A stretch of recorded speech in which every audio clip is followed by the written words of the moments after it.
Okay, Stephen K. Peeples here. I'm talking with my old friend Antone DeSantis. We're Rhino veterans or refugees, depending on how you look at it. But he's one of the kingpins behind the new Blasters release that's coming up for Record Store Day 2025. So, Antone, you're on. Tell me how Uh, this came about, and what's in it, and how we can get it. I'll tell you all about it. Great to see you again, Stephen. Thank you so much for having me. Um, I've been working as a freelance rep for a few different record labels, and one of my clients is a label called Liberation Hall that's owned and operated by Arnie Shore, who used to run Rhino Home Video. Right. Some of the old Rhino guys work there, and it's been cool. We do a lot of catalog recordings, and in March of 2023, I believe it was, Liberation Hall cut a deal with the Blasters as they got back the master rights to their 1980s recordings. So the deal allowed for us to get all of their recordings re-released from their first Rolling Rock album, the American Music album that was re-released by High Tone in '97, to their three/slash studio albums, along with any outtakes. And some of those were all chronicled on this Blasters anthology that Rhino did in Right. 2002 called Testament. Yes.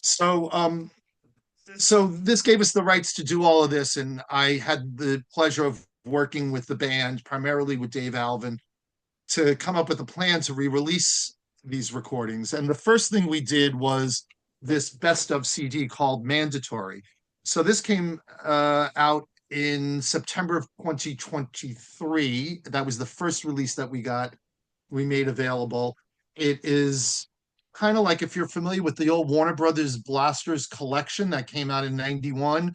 It's some of that, but it has the Rolling Rock tracks on it.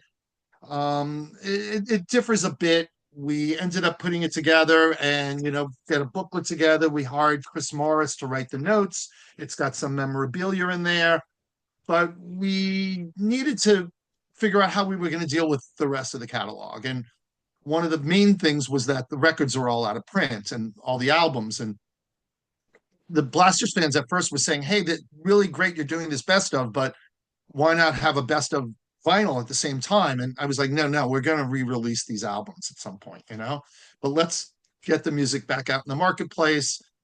We also had rights to Phil's solo albums. We released Phil's Unsung Stories record simultaneously with this best of. It's really a great album. It's one of these records that got totally overlooked when it came out in '86. It's a mix of like blues, jazz, folk. I recommend anybody to check it out because so many people have missed that record. It was so not like what the Blasters were doing in '86 at that point. But anyway, one of the other recordings was an EP called Over There. That was originally a six-track EP that was released after the first self-titled album before Nonfiction came out. That was when they were over in the UK, ripping it up. Correct. So what happened was they were on tour, their first UK tour. They were opening for Nick Lowe, Right. and they had two dates, club dates at the end of the tour that were recorded. And Warner at the time puts out the EP as a six-track EP in between albums. And some of the other songs ended up on the Rhino anthology, but the entire 23 tracks were in the vault and became part of this new deal. So we get it all together and we put it together to release it on CD and vinyl. It came out as a double LP for Record Store Day, Black Friday in November. Right. Has November 2024. fantastic notes from Chris Morris again. Interviewed the band members. I tracked down this guy in England who was at the gig. He Oh, has his great. We got his backstage pass. We got these photos of these guys on the bus. The ad from the Provenance. NME, or the Provenance. yeah, the venue ad. That same week, Wilco Johnson was there, Modern English, Jonathan Richman. Then it says coming soon, the Blasters. The next date was Junior Walker and the All Stars, and then the next day was Todd Rundgren. Nice. Nice. So, but anyway, it's all here. It's 67 minutes. I heard this recording when I first heard it. I was so blown away because I was a fan of the bands, and I always thought like, and I had seen them back then. They played with the ferocity and veracity of like a punk band. It was so fast. Right, right. But it was roots. It was roots, but It it was was rock roots. and roll. It wasn't Black Flag. It wasn't Motorhead. It wasn't punk. It wasn't metal. But it the band was soaking in sweat. The crowd was soaking in sweat. And I heard this, and it brought me back to that time. I was driving upstate for the weekend, and I was listening to it. I must have been going like 80 miles, 85 miles an hour. I was like, it got me so excited. And that's when I got in touch with these guys, and I'm like, we got to do this. So we did this first. So it put the individual albums on hold until then. Mhm. And now we're finally releasing the 4 studio albums in a box with a 5th disc of all the outtakes of each album on one disc called Rare Blasts. Nice. So that'll be a vinyl only release for Record Store Day, April 12th, US only, because it's a US only deal for this repertoire, if you can believe it. Gotcha, gotcha. Well, let's go back So to that's, the live yeah. album. Tell me, give me the personnel and the tracks that are on this particular release here. So it has the main 4 guys, and it also has Lee Allen on sax and Steve Berlin also playing sax, Name and all the the names, great, the whole lineup there.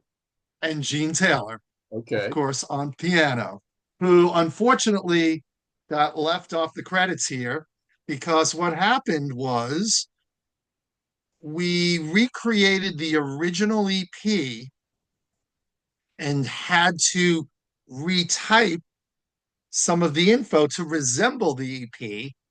And somewhere along the way, as the credits went in here, Gene's name fell off the credits. Oops. Oops. We've corrected that for the CD now. There was a new pressing of the CD already. So the CD, but we won't be making more of these. This was done at 2000. And we still Again, have maybe like for the a hundred record, left. name the main 4 guys. Oh, sure. Dave and Phil Elvin, the Core brothers, John Baz on bass, who's been super helpful in putting all of these releases together. He's the keeper of a lot of the collectibles, and Bill Bateman on drums. Right. There you go.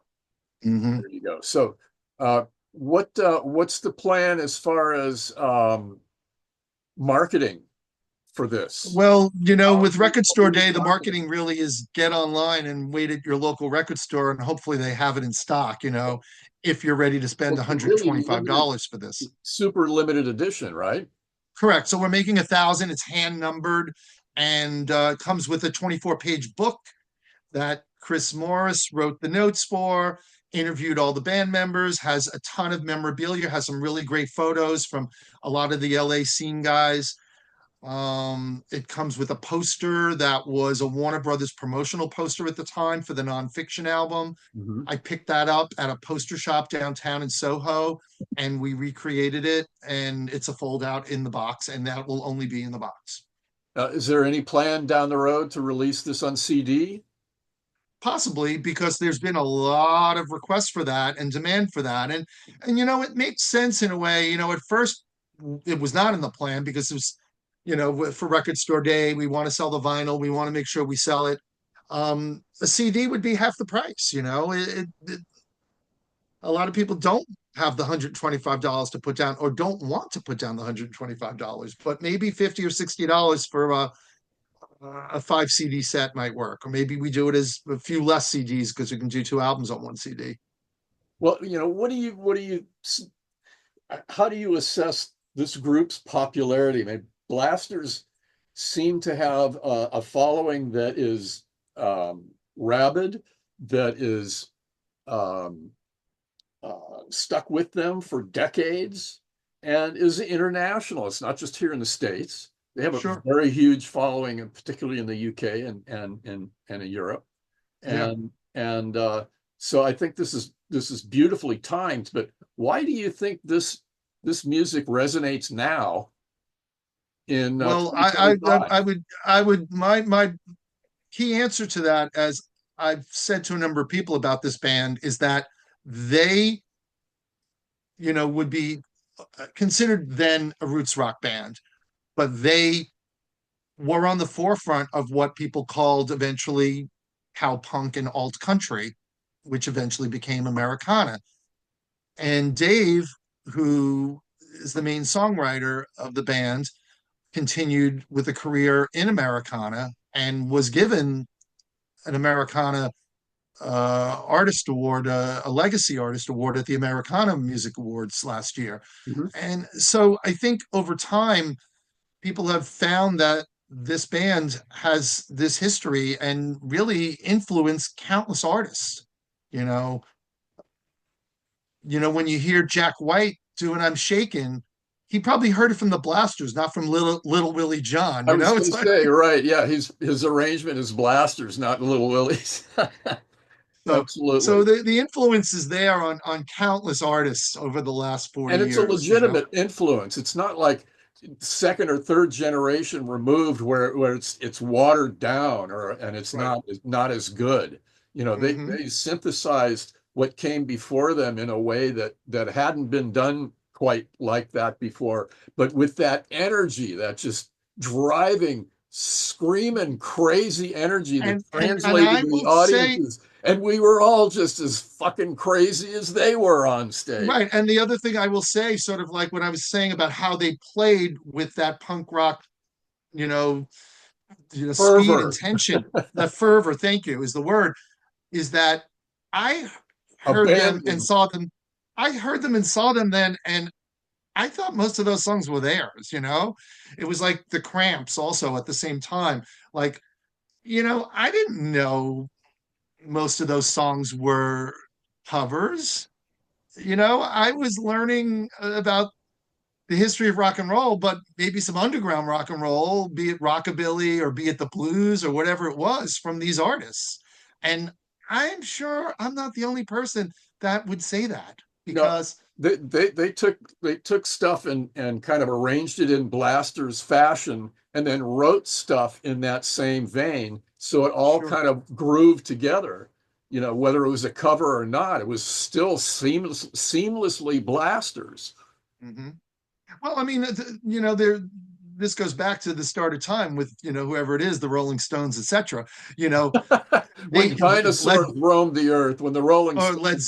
Zeppelin or Zeppelin. It's like you're taking an influence and you're making it your own with your own arrangement. And that's the beauty of so much classic music out there for years and years, classic recordings, whatever it is.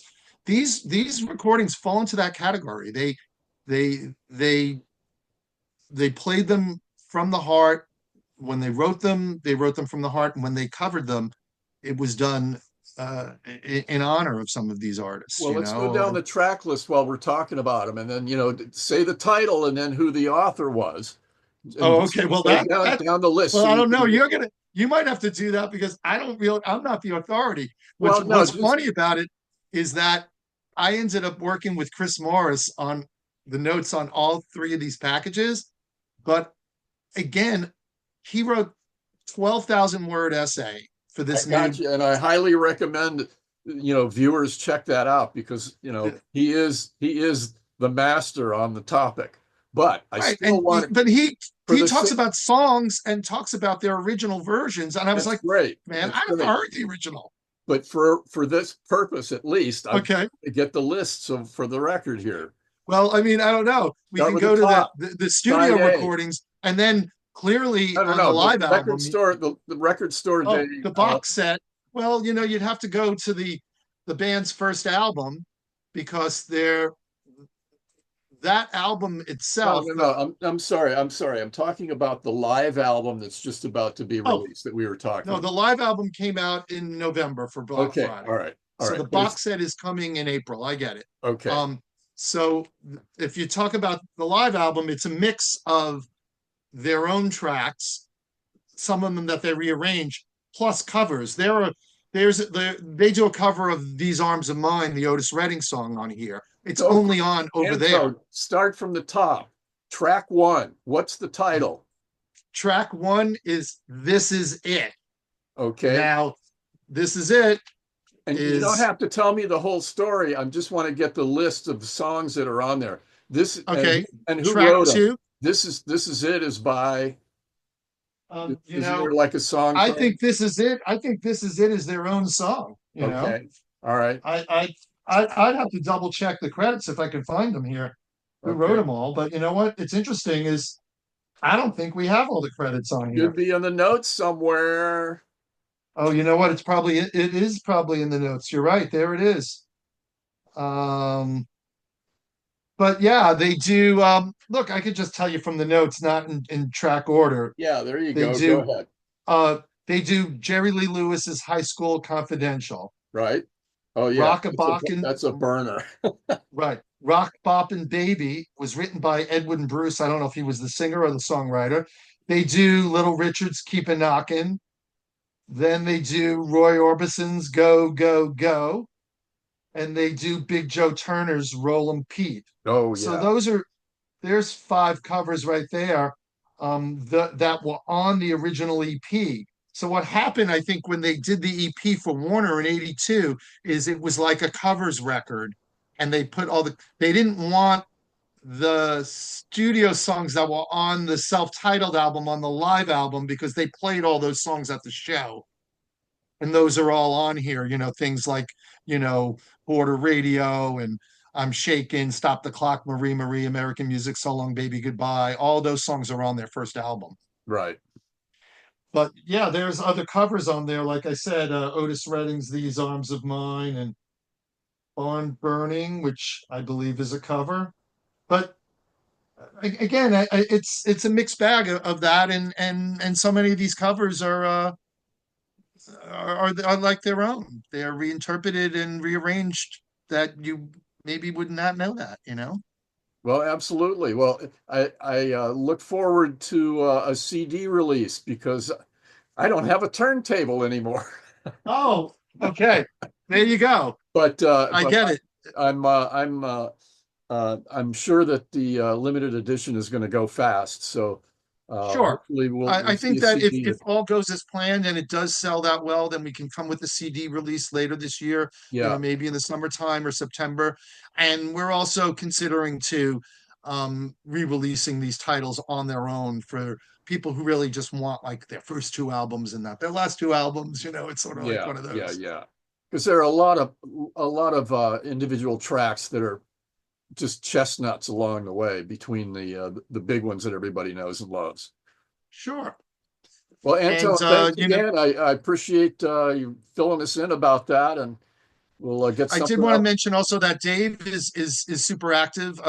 He's been out with Jimmy Dale Gilmore. He's done two albums with him for Yep Rock.